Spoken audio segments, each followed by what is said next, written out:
बिस्मिल्लाहिर्रहमानिर्रहीम। अस्सलाम वालेकुम friends, welcome back to my channel. I hope आप सब लोग खैरियत से होंगे, ठीक ठाक होंगे। फ्रेंड्स, आज की वीडियो बॉयज़ के लिए स्पेशल वीडियो है। फ्रेंड्स, आज की वीडियो में हम आपको बताएंगे कि आप कॉर्नफ्लोर की मदद से अपने डल कलर को अंडे जैसा सफ़ेद किस तरीके से कर सकते हैं। फ्रेंड्स, कॉर्नफ्लोर कलर कॉम्प्लेक्शन को बहुत ज़्यादा फेयर करता है, तो इसलिए आज हम अंडे से कॉर्नफ्लोर से इस रेमेडी को तैयार करेंगे। फ्रेंड्स, आपको चाहिए कॉर्नफ्लोर 1 चम्मच, नेक्स्ट राइस फ्लोर 1 चम्मच। ये दोनों कलर कॉम्प्लेक्शन को बहुत फेयर करते हैं। फ्रेंड्स, नेक्स्ट आपको ऐड करना होगा कोकोनट मिल्क। फ्रेंड्स, अगर आपके पास कोकोनट मिल्क नहीं है तो आप रॉ मिल्क इसके अंदर ऐड कर सकते हैं। अगर रॉ मिल्क नहीं तो अगर आपको बकरी का दूध मिल जाता है तो आप बकरी का दूध इसके अंदर ज़रूर ऐड कीजिएगा। जो बकरी का दूध है वो बहुत ज़्यादा बेस्ट रहेगा आपकी स्किन के लिए। फ्रेंड्स, अगर बेहतर होगा ये कि आप इसके अंदर कोकोनट मिल्क ही ऐड कीजिएगा। कोकोनट मिल्क को किस तरीके से बनाया जाता है ये मैं आपको बता देती हूँ। फ्रेंड्स, आपको लेना होगा फ्रेश कोकोनट। फ्रेश कोकोनट के आपने पीसेस काट लेने हैं, उसको ब्लेंडर में डालना है और इसके अंदर आपने थोड़ा सा पानी डालना है और उसको आपने ब्लेंडराइज करना है।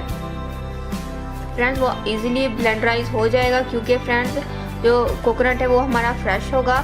जिस तरीके से जैसे ही वो ब्लेंडराइज होगा तो फ्रेंड्स जो उसका मिल्क है वो सेपरेट हो जाएगा, उसका मिल्क बन जाएगा। उसके बाद आप इसको स्ट्रेन कर लेना है। स्ट्रेन करते करते ही फ्रेंड जो इसका वो फोक सा बचेगा तो आपने उसको ड्राई करके उसका कोकोनट पाउडर बना लेना है और जो मिल्क आपके पास आ जाएगा वो आपका कोकोनट मिल्क रेडी हो जाएगा। बहुत ज़बरदस्त आपका कोकोनट मिल्क रेडी होगा। तो आपने उसको स्टोर किस तरीके से करना है ये भी मैं आपको बता देती हूँ। फ्रेंड्स, आपने उसको आइस क्यूब जो ट्रे होता है उसके अंदर आप उसको डाल करके क्यूब्स बना लेने हैं। जब भी आपने कोई रेमेडी में उसको यूज़ करना हो तो आपने 1 या 2 क्यूब्स निकाले, उनको मेल्ट किया और आपका जो कोकोनट मिल्क है वो पहले की फॉर्म में आ जाएगा और आप उसको ईजिली यूज़ कर सकेंगे। तो फ्रेंड्स, मेरा इसके अंदर मैंने जो कोकोनट मिल्क है मैंने 3 to 4 चम्मच ऐड किया है। इतना आपने अपने रिक्वायरमेंट्स के हिसाब से आप ऐड कर सकते हैं कि आपका जो पेस्ट है वो अच्छे से बन जाए। नेक्स्ट है मेरे पास लेमन जूस। कोकोनट मिल्क आपकी स्किन के लिए बहुत ज़्यादा इफेक्टिव है और जो लेमन जूस है ये भी आपके कलर कॉम्प्लेक्शन को बहुत ज़्यादा फेयर करेगा। तो 1 टीस्पून आपने डालना है lemon juice. Friend, lemon juice डालने से ये देखिए जो हमारा जो ये वाइटनिंग पेस्ट है ये फूलना शुरू हो गया है, लाइक ब्लीच। ये बिल्कुल ब्लीच की तरह ये फूलना शुरू हो गया है। वैसे तो इस वीडियो को मैंने बॉयज़ के लिए बनाया है लेकिन इस रेमेडी को गर्ल्स भी इजीली यूज़ कर सकती हैं। कि बॉयज़ कहते हैं कि हमारे लिए आपने कोई वीडियो नहीं बनाई, हमारे लिए कोई स्पेशल वीडियो बनाया, तो मैंने आज उनके लिए ये स्पेशल वीडियो तैयार किया है जो कि ईद स्पेशल वीडियो है, रमज़ान स्पेशल वीडियो है। आप रमज़ान में इसको लगाइए और ईद तक आपका जो कलर है वो बिल्कुल अंडे की तरह वाइट हो जाएगा। ये देखिए फ्रेंड्स, इसकी कंसिस्टेंसी चेक कीजिए।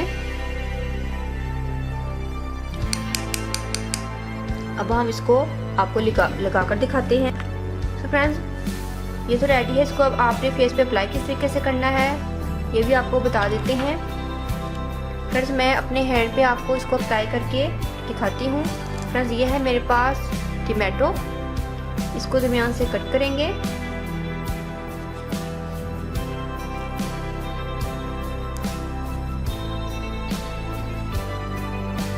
तो फ्रेंड्स, ये है मेरे पास शुगर।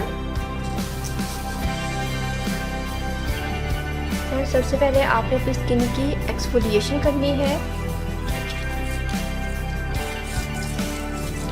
इस तरीके से पूरे फेस पर आपने स्किन को एक्सफोलिएट करना है, स्क्रब करना है इसकी मदद से।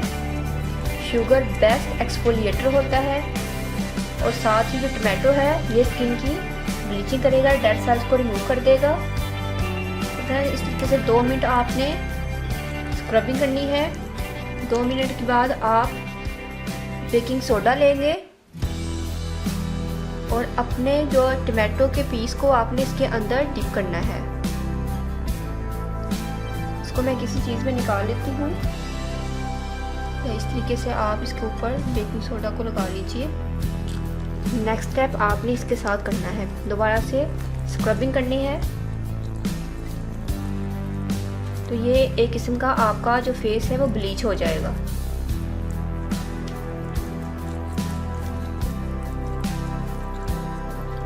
फ्रेंड, जो ये स्टेप है ये बहुत ज़्यादा इम्पोर्टेंट है, आपने बिल्कुल भी इसको नहीं करना।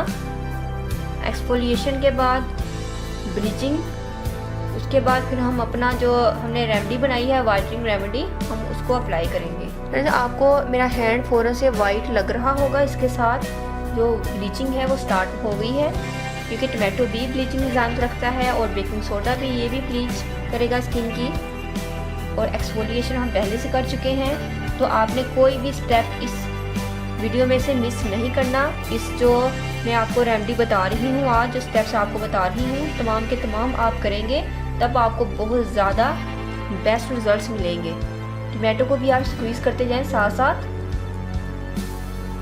फ्रेंड, देखिए दोनों हैंड में जो डिफरेंस है वो आपको अभी से नज़र आ रहा होगा। अभी हमने अपना ये वाला जो पेस्ट है ये हमने अप्लाई नहीं किया, तो आपका जो फेस है उसकी स्किन हमारे बाकी बॉडी की स्किन से ज़्यादा सॉफ्ट होती है, वो ज़्यादा रिजल्ट पकड़ती है बनिस्बत हैंड के। तो फ्रेंड देखिए, इसको भी मैंने 2 मिनट इसका भी मसाज किया है। अब हमने इसको वॉश बिल्कुल नहीं करना, बल्कि हमने इसी टमाटो की मदद से अपने इस मिक्सचर को अप्लाई करना है। इसकी भी आपने 2 मिनट ही स्क्रबिंग करनी है, उसके बाद हम इसको अगेन अप्लाई कर लेंगे। तो फ्रेंड, जहाँ पर आपके फेस पर डार्क स्पॉट्स होंगे या ब्लैक या रेड स्किन होगी, तो वहाँ पर आपने ज़्यादा अच्छे से मसाज करना है, वहाँ पर आप ज़्यादा टाइम दीजिएगा, ताकि जो आपके डार्क स्पॉट्स हैं वो रिमूव हो जाएं और लाइट हो जाएं। जिनके ऊपर वाले सतह पर होंगे वो तो बिल्कुल रिमूव हो जाएंगे उनके, और जिनके जो ज़्यादा डार्क होंगे वो थोड़ा सा टाइम लेंगे, लेकिन वो लाइट ज़रूर हो जाएंगे इस ट्रीटमेंट के बाद। फ्रेंड्स, इस ट्रीटमेंट के बाद भी आपने अपने चेहरे को वॉश करके धूप में बिल्कुल नहीं जाना। फ्रेंड्स, 2 मिनट्स इसको भी हो गए हैं, अब मैं इसको अगेन अप्लाई कर लूँगी। फ्रेंड्स, आप इसको अगर वंस अ वीक कर लेते हैं तो आपका जो कलर कम्प्लेक्शन है वो बहुत ज़्यादा वाइट हो जाएगा। आप अभी से रमज़ान में ही इसको स्टार्ट कर दें, ईद तक आपका जो कलर कम्प्लेक्शन है वो अंडे की तरह वाइट हो जाएगा। पहले ही ट्रीटमेंट में आपको बेस्ट रिजल्ट्स मिलेंगे, जो डल कलर है वो आपका रिमूव हो जाएगा पहले ही ट्रीटमेंट में। बॉयज़ के लिए, गर्ल्स के लिए, हर किसी के लिए बहुत ज़्यादा सूटेबल है ये वाले तमाम स्टेप्स और ये वाली वीडियो। कोई भी इसको मिस ना करे, बल्कि आपने मेरी इस वीडियो को ज़्यादा से ज़्यादा शेयर करना है। फ्रेंड्स, जब आप इसको अपने फेस पर अप्लाई करेंगे तो ना सिर्फ आप अपने इसको फेस पर ही अप्लाई कीजिएगा, बल्कि आपने अपनी नेक पे भी इसको ज़रूर अप्लाई करना है। इस तरीके से एक्सफोलिएटिंग नेक की भी साथ करनी है और स्क्रबिंग भी करनी है बेकिंग सोडे के साथ। और इसी तरीके से टमाटो इस पेस्ट को भी आपने अपनी फुल नेक पे स्क्रबिंग करके उसके बाद उसको अप्लाई कर देना है, क्योंकि हम अगर फेस पर कर लेंगे तो हमारी नेक जो है वो ब्लैक रह जाएगी। सो फ्रेंड्स, अब मैंने इसको अच्छे से अप्लाई कर लिया है। अब मैं इसको 15 to 20 मिनट्स के लिए इसी तरीके से छोड़ूंगी। उसके बाद फ्रेंड्स वॉश करके आप उसका फाइनल रिजल्ट दिखाएंगे। सो फ्रेंड्स देखिए, हैंड को मैंने वॉश कर लिया है, आप इसका रिजल्ट देख सकते हैं। बिल्कुल मेरा हैंड बहुत ज़्यादा वाइट हो गया है अंडे की तरह। फ्रेंड्स, अगर आप इस रेमेडी को वंस अ वीक यूज़ करते रहेंगे तो फ्रेंड्स आपको बहुत ज़्यादा वाइटनिंग मिलने वाली है इस रेमेडी से। ईद तक आपका जो कलर है वो बिल्कुल अंडे की तरह वाइट हो जाएगा और इसका कोई भी साइड इफेक्ट नहीं है, हर कोई इसको इजीली यूज़ कर सकता है। उम्मीद करती हूँ फ्रेंड्स आपको मेरी ये वीडियो ज़रूर पसंद आएगी, आपने इसको इसी तरीके से फॉलो करना है। फ्रेंड्स, अगर आप लोगों ने अभी तक मेरे चैनल को सब्सक्राइब नहीं किया तो प्लीज़ मेरे चैनल को सब्सक्राइब करें, मेरी वीडियो को लाइक और शेयर करें। दुआ में याद रखिएगा। मिलते हैं नेक्स्ट वीडियो में किसी अच्छी सी रेमेडी के साथ। तब तक के लिए अल्लाह हाफिज़। Thank you for watching my videos.